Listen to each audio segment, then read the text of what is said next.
tukaite damu ya Yesu, ili anga inapofunguka Bwana ashukishe nguvu zake, Bwana achilie utukufu wake, ili wale ambao wameandamwa na mauti. Huwezi jua, unaweza kuwa umekaa hapa lakini shetani amekutarget, labda hata baada ya muda kidogo tunakusikia umeenda.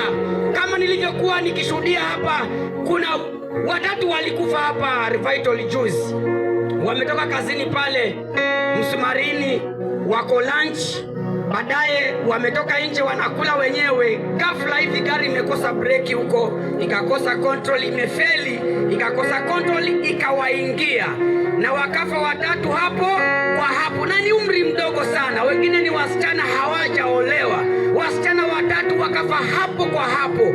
Hebu niambie, maana kama Bwana angekuwa labda pengine tungejua ya kwamba hawa wameandamwa na mauti, wasingeliweza kufa. Bwana Yesu asifiwe. Unaweza ukashangaa kwa nini wasife, maana zao zimefika. Hapana, hakuna mtu ambaye ni afe kabla ya wakati wake. Hakuna vile mtu anakufa akiwa na miaka 20. Haleluya, haleluya. Maana Mungu mwenyewe anasema kwamba miaka ya kuishi ya mwanadamu ni miaka 70, na akiwa na nguvu miaka 80. Na ukienda katika kitabu cha Mwanzo tulikuwa miaka 120. Kwa hivyo kuanzia 70 mpaka 20, kwa nini ukufe na miaka 50? Bwana Yesu asifiwe. Haleluya. Lakini Bwana leo ametuma mtumishi hapa, na kama kuna mauti katika uwanja huu, watu watafunguliwa. Bwana Yesu asifiwe. Haleluya. Tuko tayari? Amen. Tuko tayari? Nataka niseme mmoja, unasema damu ya Yesu. Na hii leo ni siku ya mwisho. Nimekuambia heri mwisho wa jambo kuliko mwanzo wake.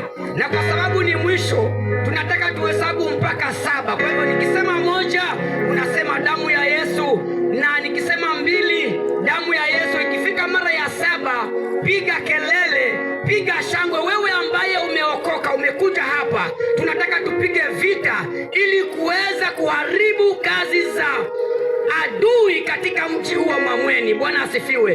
Tulikuja hapa ili kuhakikisha kwamba kazi za shetani katika mji wa kwa Mamweni zinaisha. Waganga wanafungasha virago na wanaenda, maana hakutakuwa na kazi, kwa sababu Bwana ameshuka ili kuokoa mji wa kwa Mamweni. Bwana asifiwe.